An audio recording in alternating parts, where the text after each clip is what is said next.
And now it's my pleasure to introduce our keynote speaker today, Mr. Neysun Mahboubi. So you're probably wondering, why did we invite a speaker all the way from the University of Pennsylvania?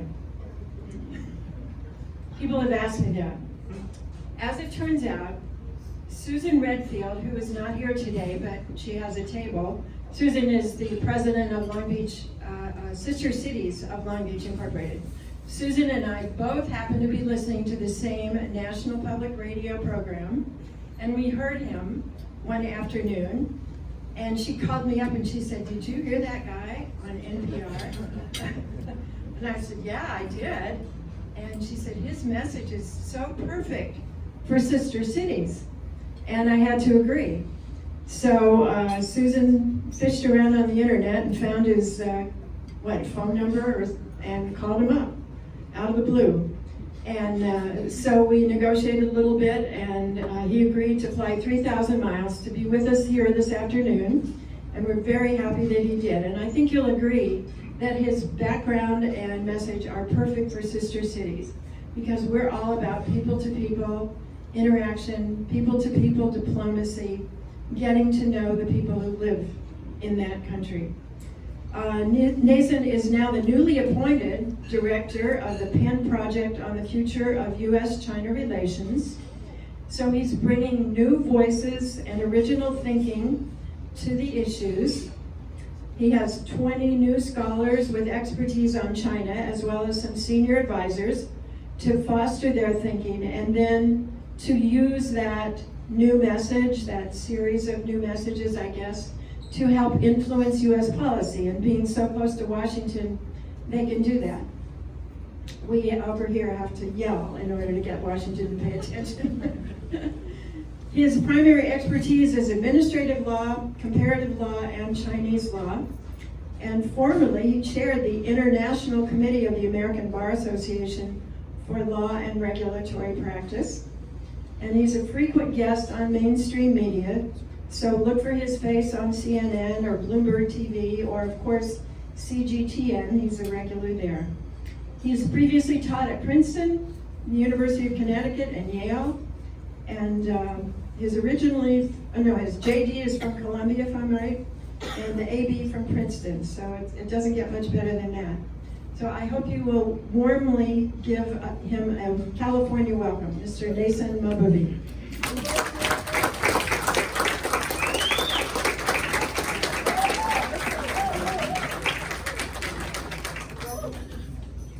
Thank you all very much, and thank you, Mary, for that very overly kind introduction. Thank you as well to Susan Redfield, who reached out to me and I know really wanted to be here, but she gets to be in Japan, I think, so she's got a fun trip. It's really an honor to have this opportunity to speak with all of you. I'm going to try to speak for only about 20-25 minutes because I really want to hear from you as well. So we're going to definitely reserve some time for your questions.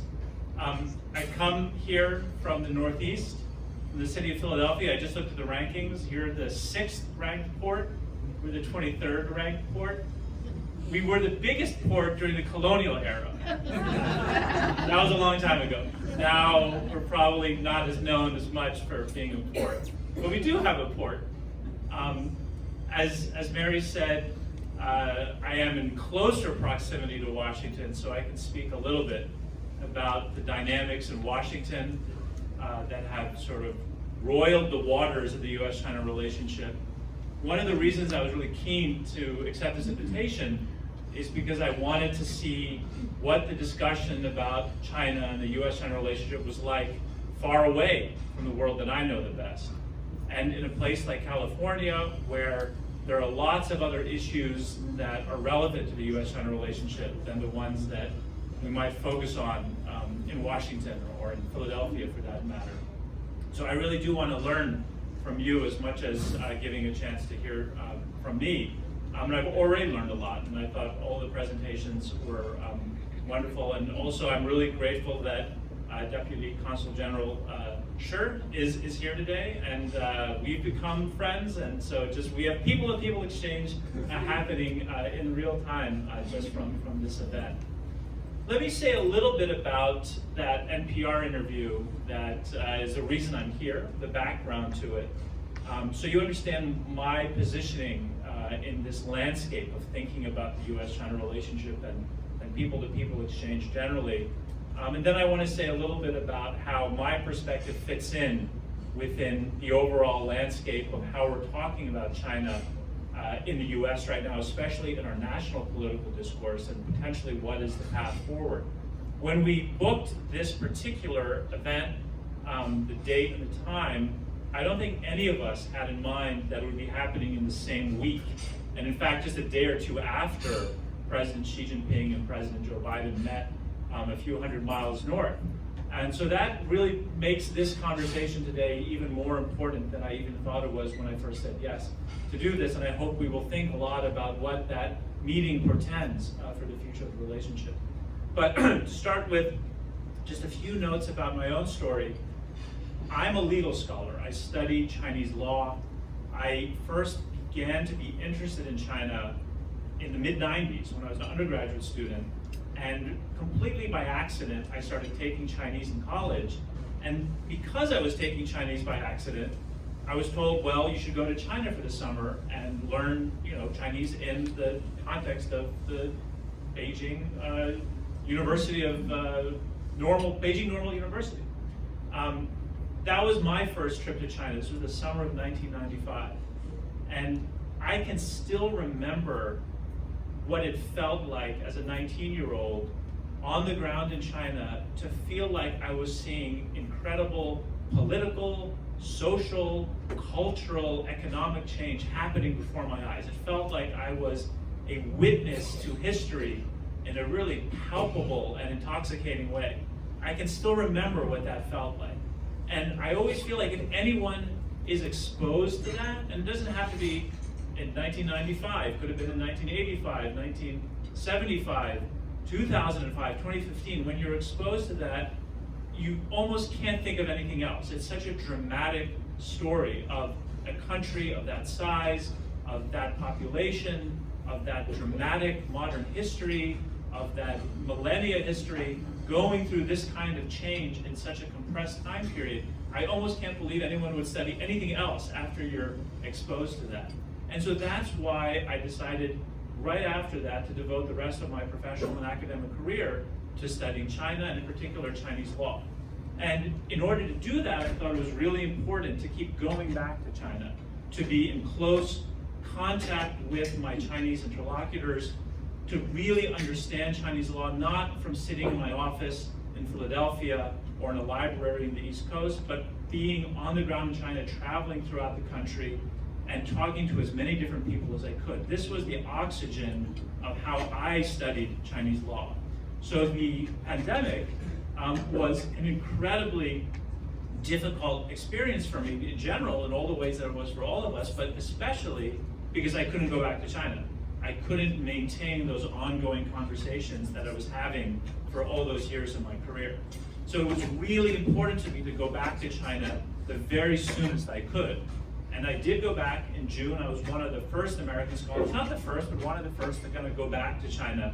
And I thought it was important to communicate to wider audiences, both in China and especially in the United States, that as scholars and business people and students and tourists, it was time to start going back to China to rekindle those dynamics that we had seen fall into disrepair during the pandemic. So I was very public about my trip, and that's how eventually I ended up being on NPR, and then having Mary and Susan hear me, and then get this invitation to speak with all of you. So that is my positioning in the story. Someone who has spent a lot of time studying China, studying Chinese law, taking the importance of being on the ground in China really, really seriously, feeling like no matter what else is going on in the overall US-China relationship, it is essential that we maintain those ties. This is how I see things as a scholar. I can imagine that in the business community, there are very similar dynamics and very similar stories that have been honed through the last 40 years after the normalization of relations between the US and China, and through the processes of China joining the WTO, China becoming a major economic engine, and having lots to offer for American business as well.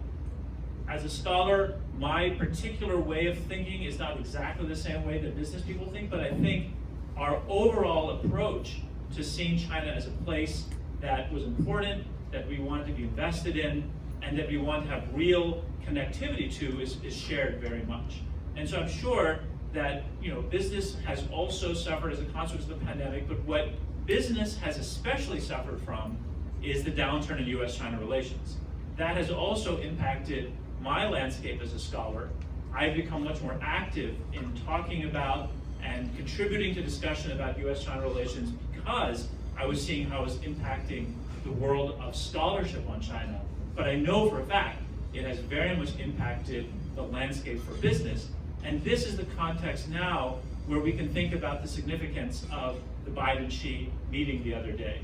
Does that meeting mean that this incredibly damaging spiral that we've seen take place over the last few years, has that halted? Has the relationship in some way stabilized? What is it going to look like going forward? These are really good questions to be thinking about, and really good to be thinking about here in California where they held their meeting. And the short answer I can give you is, one, yes, it was a successful meeting. Yes, there were some very meaningful, specific agreements that the two sides came to that I think they're both quite happy about. I think they're both quite happy about the new agreement on military-to-military exchange. The idea that these two superpowers, militaries, would not be talking to each other right now, given all the different crises in the world, is ludicrous. And so to have that agreement that the two militaries are talking to each other again is incredibly important. The fact that the Chinese agreed to help stop the supply of fentanyl into this country, given the kind of opioid crisis that certainly in a place like Philadelphia is very visible, perhaps in a place like this as well. That means a lot, because for a long time the Chinese side was reluctant to come to an agreement on that particular issue. So that's important as well. I think also in terms of the climate talks, there was a joint statement issued that demonstrates the two sides see the importance of being in greater connectivity on climate issues going forward. All of that is very positive, and it's also very positive that in his remarks at the National Committee of U.S.-China Relations Gala dinner after the meeting, President Xi Jinping devoted his remarks to the importance of people-to-people exchange. It was reported the president of the National Committee, Steve Orland, said that there were 3 versions of the speech that Xi Jinping was potentially going to give, and he chose to give the friendliest version of those 3 speeches. So that is an important point. And as we were discussing earlier, my hope is that when the top leader in a system like China's makes a speech like that, that message then gets percolated throughout the governmental apparatus, so that the entire, ministries that have anything to do with different kinds of exchange, including scholarly exchange, including business exchange, including tourists, take it seriously that we need to diminish all the different obstacles that have arisen in recent years to that kind of exchange. All of that is very positive. But it's still important for us all to be clear-eyed about the fact that the two countries do have serious differences of opinion on a lot of very difficult issues. And those differences are not going to go away. We will continue to have these differences of opinion, notwithstanding all of the positive things that we can see happening in San Francisco the last few days. And as we go forward, I think the best way for us for those of us who care about maintaining these ties, who think that engagement is important, that engagement didn't fail, as many people in Washington think, that there's lots of positive things we can still get out of the relationship between the US and China. It's still important for us to be clear-eyed about the differences of opinion. And what we're going to have to see how it plays out over the coming months, years, is can we find a balance for these two countries, which are both incredibly strong economically, incredibly strong militarily, for them to understand that the fundamental relationship is more competitive now than it was before, might be fundamentally a competitive relationship, but still leave space for all the kinds of positive interactions and dynamics that we are trying to hold on to, whether for scholars, students, ordinary people visiting, or business. This is the big question. I think this is one of the biggest, if not the biggest, geopolitical question that's certainly confronting the US and I think China as well in the time to come. And among the different things that will probably make that question harder in the coming months and years include our presidential election.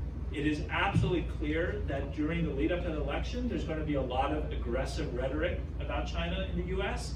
As I was telling Deputy Consul Shi, my hope is that the Chinese side will kind of discount that a little bit to understand that that is our election season, but that whatever is the new president after the election, whether it's a continuation of the Biden administration, or whether it's a return to a Republican administration, that will be the time when we see what the relationship actually is, not what is said in the campaign. But there's no question that in the lead up to the campaign, there will be a lot of aggressive things said about China. And the political space for those of us who are trying to carve out space for ongoing engagement, whether business or students, scholars, all of that, that political space will be fraught. I think about this a lot because I'm so close to Washington. Maybe in Long Beach, you're far enough away, you don't have to think about it quite as much. But probably you have to think about it a little bit too. This gala dinner that President Xi Jinping gave these very friendly remarks at, it was held many thousands of miles away from Washington. But people in Washington were very keen to know who went to the dinner. We were very upset that there was a, I'm saying not everybody in Washington, but some people in Washington were very upset that there was a standing ovation. This is the political landscape that we are in the US. And on the Chinese side, there are similar dynamics as well. So this is, to me, the big, big question. How do we, understanding, being realistic about those dynamics, how do we carve out some space for real, sustained, ongoing engagement along those lines that I've talked about earlier, students, scholars, business, tourists.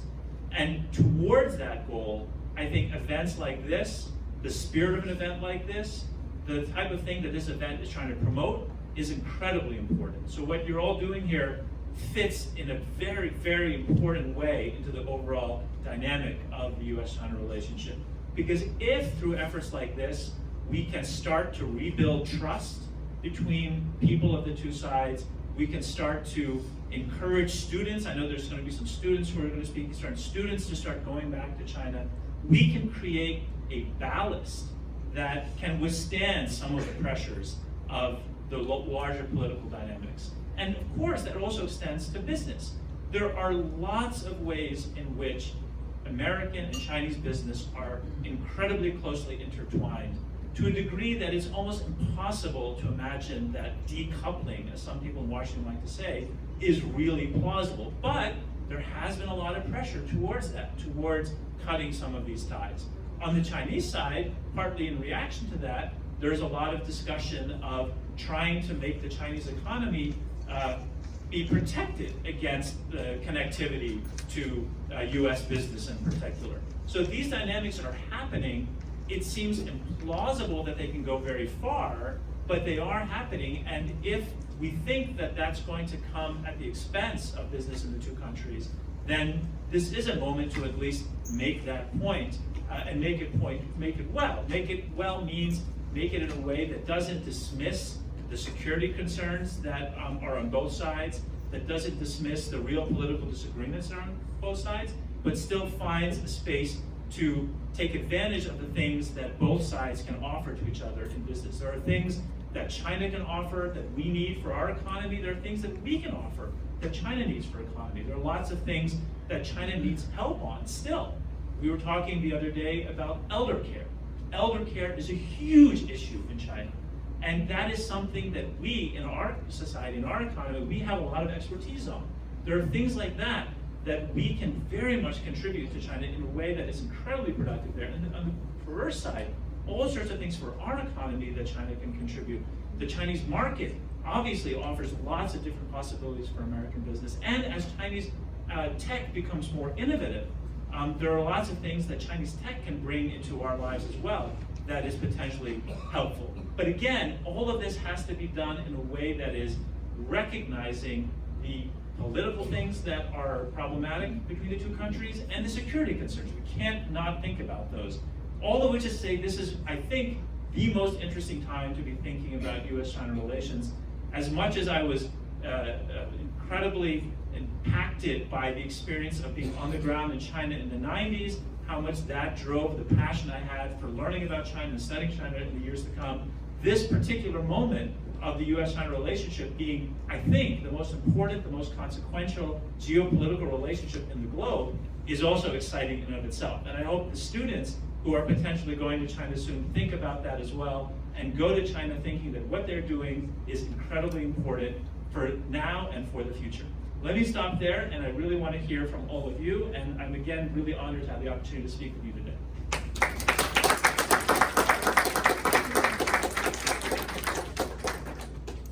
So who has a question?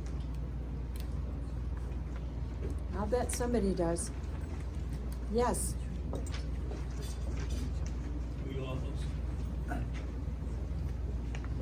Some of us remember the visit to China by President Nixon and Kissinger.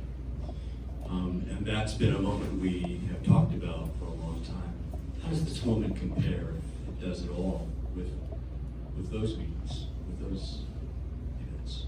That's a really great question. And in a lot of ways, it's a very similar moment of trying to restart a relationship after a period of rupture. It's not a perfect parallel, but it is in many ways a very similar moment. And that's true certainly in the scholarly community. I think it's also true in business. And people, I think, sometimes forget that when Nixon was reopening China, or when the relationship was being restarted during the Nixon administration after all those years of rupture, people could still remember that before the revolution of 1949, the US and China were very closely intertwined. So there was, again, this sense of we had been very closely connected, and then there was this long period of rupture, and now how do we restart things? I think there's a lot for those of us who are trying to rehabilitate the relationship now, to learn from what happened in the 1960s and then 70s as normalization of relations proceeded. But one thing that is different is that the memory of a more robust relationship is more in our minds right now. And so I think the sense of having lost something is deeper than it may have been at the time of the Nixon administration. I think that's why a lot of people are feeling more pessimistic, because they were in a different mode only 5 or 6, 7 years ago. And so the rupture feels a lot more present and real as a new thing than maybe it did at the time of the 1960s and 1970s. Psychologically, I think that has an impact. But otherwise, I do think there's a lot that we can learn from the steps that were taken in that period of time to kind of slowly build up trust. And really, trust is the commodity that we're most talking about here. If you talk to anyone who's working in US-China relations, and especially at the government-to-government level, they will say at the moment, maybe now it's different after this meeting in San Francisco, but leading up to the meeting in San Francisco, trust was at an all-time low between the two governments. Almost no trust at all. And so what we might need to learn from that period is how do you slowly, brick by brick, build up an edifice of trust that can withstand the disagreements that we know will exist and will be persistent for many, many years to come.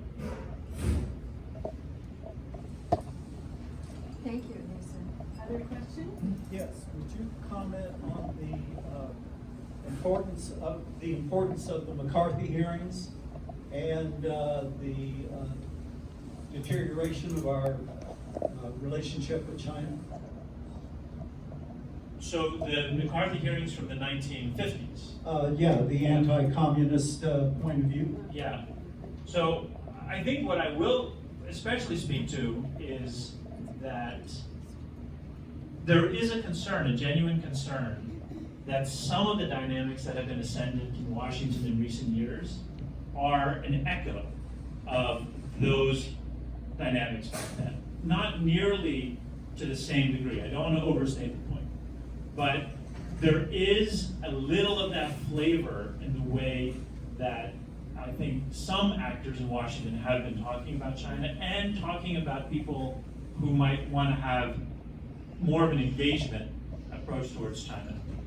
My own view, and this is a scholarly view, is that those of us who work on China ought to be critical of China. As a scholar, I'm critical of everything. I'm critical of the US. I'm critical of you put something in front of me, I'll criticize it. That's what I do.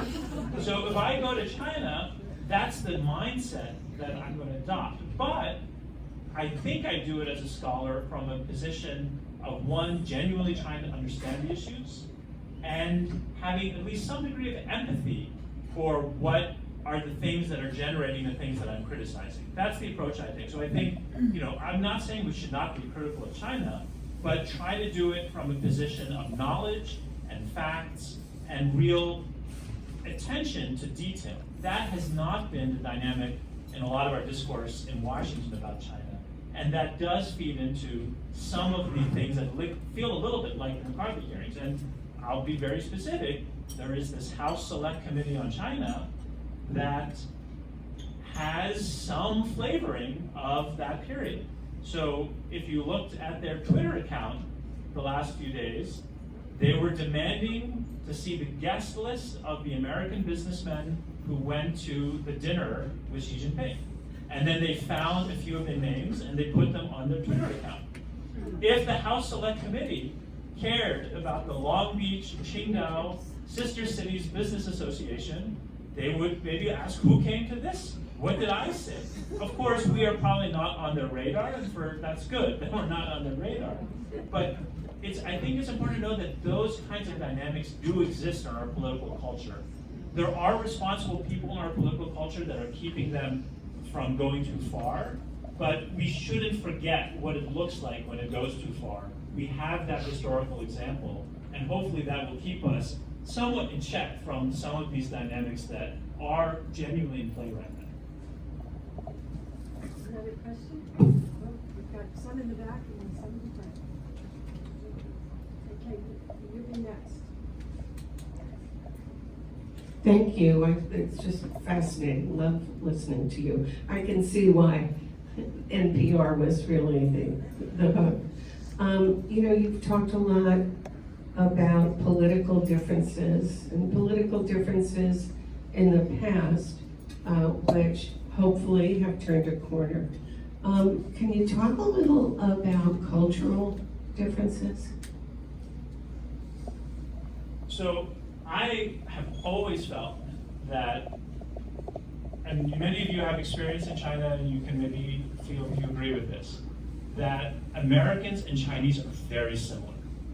Just there's something about being part of a big country and having the confidence of kind of economic dynamism, and maybe some aspects of basic culture. Of course, in America, we have so much that we are taking from cultures from all over the world, and of course that includes many aspects of Chinese culture as well. But even beyond that, I think just the broader kind of national mood in many ways is similar. So it always was funny to me when we were at the worst moments in the last few years of tension between the US and China. It always seemed to me that we were really, we were sort of like sibling rivals. We were a lot of ways mimicking each other, and a lot of the things that we were projecting on the Chinese, they were projecting on us. That part isn't necessarily good, but it does again go to the core part of so much of our culture, and culture in kind of in a daily life, things that people, how they approach their life, what they think is important, are in fact similar. So I don't think there's any doubt in my mind that when US people, when Chinese people, when they spend time together, whether it's in the US or in China, they find it very easy to be friends because they find that a lot of the mentality is similar. That's not to say that we are exactly the same, and there are things we can learn from each other, but I have always felt that this was one of the secret sauce to the US-China relationship, is that there's a kind of a shared language at the cultural level that is different from what I've seen as someone who's gone in different parts of the world and has family from other parts of the world than I've seen in other contexts. So that's the best way I can think of thinking about the cultural difference. But the only other thing I want to say about culture is we do often think so much about the politics, the economics, at least in my world.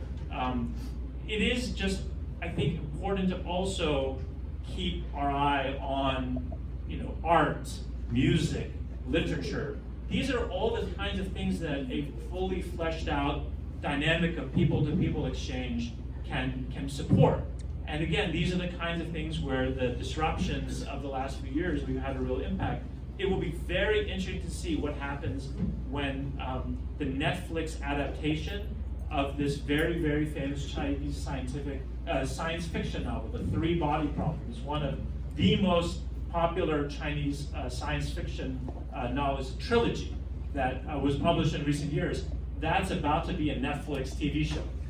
I bet it's going to be a huge hit. And then once it is, it'll be very interesting to see how that plays into this question of cultural exchange and cultural connectivity between the two countries. You have one last question? Thank you for the insight. It was amazing, and I happened to just be returning from China a couple of days ago. And to the last point that you just made, it seems like people are so much more connected on the human level, on their interests, and all that they wish for themselves and their next generation in China as well as US. Whereas the politics and what the news portrays outside really brings about the dividing line. I'm in the environmental business, clean air and energy. And we do have a company in China as well as what we do here in Long Beach locally. I just had to say that. So my question was your thoughts around climate change and how they see it over there, because from what I saw and what I had noticed, China EPA is just as concerned about what's going on there now as we do here. They really have toughened up the rules and regulations, and people in China, Chinese people, have every right to breathe clean air, and they want to.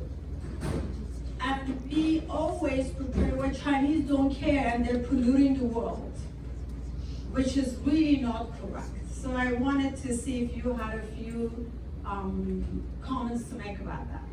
Sure. Thank you. And since this is great to talk about climate for a moment, and also you said something at the beginning about human connection against the political backdrop. And so I want to come back to that at the end because I think it's the last question, so I want to say a closing word about that.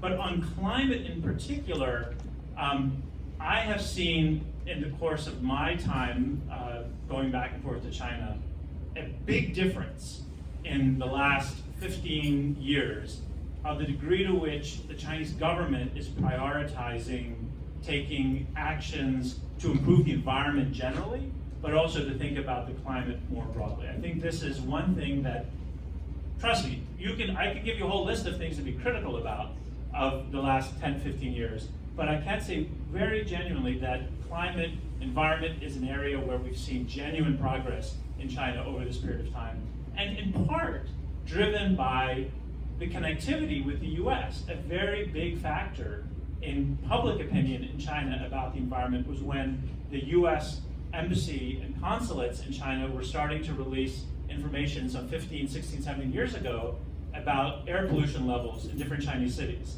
And at first, I don't think the Chinese government was thrilled about that, but it did kind of percolate enough into kind of popular consciousness and popular concern about the environment that it had a real impact on how the government started approaching those issues. This is the kind of example that those of us who think engagement has not failed can point to. And I think at this particular moment, where it seems very clear that President Xi Jinping takes environmental issues and climate issues seriously, this is an area where the two countries can clearly work together if the political space allows them to. John Kerry, his counterpart, Xie Jianhua in China, have a long-standing, good working relationship.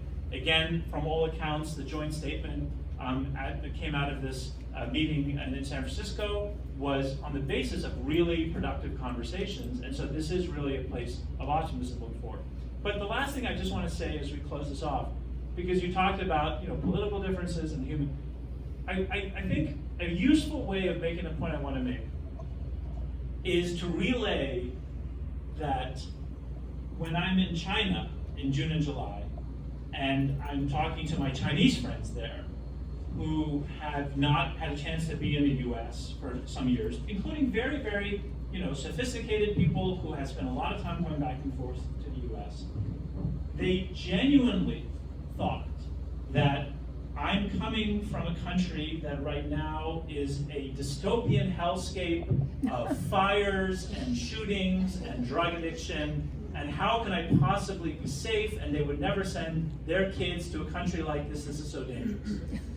And when I would encounter that, I would obviously have to say, well, yes, we have problems with guns, where everyone, I think understands that. We have problems with fires. I think in this state, people understand that. We have trouble with drug addiction. In Philadelphia, if I go to Kensington, I can tell you all about that. But that does not define the totality of our experience here. That is not everything that's going on. Obviously, we're sitting here in this beautiful, this is not a dystopian hellscape, right? This is a very beautiful and dynamic, environment. That's when you're in a place you understand better. You understand that there are things that are problematic, but they don't define the totality of the experience. We have that same problem here when we think about China. We oftentimes in our popular discourse here, we think China is this totalitarian techno, surveillance with an autocrat at the top that even Joe Biden still talks about as a dictator, that is just suppressing everyone, and everyone is just reading Xi Jinping speeches from morning till night, and that's the totality of the experience. Each of those things I just said, there is a kernel of something in there to be critical of, absolutely. But again, I don't think that defines the totality. And so what I am trying to stand for and model is we don't dismiss the things to be critical about. We should be critical about things because things need improvement, but they're not everything. And so it's not so much that we disconnect human engagement from politics. The things in our politics are important and we shouldn't dismiss them, but we should still try to have a sense of wisdom about the overall picture and not just fixate on that particular set of points as the totality. Because if we do that, we are just as much vulnerable to that kind of approach of thinking as the Chinese are. So that's what I see as the advantage of human interaction and exchange, seeing the totality, but not dismissing the things to be critical about. We shouldn't dismiss them, we should just learn how to put them in the proper context. That's what I try to do, that's what I tried to do in my remarks today, and hopefully you felt they had some value. But once again, thank you so much, it's been a real honor and pleasure to be with you this afternoon.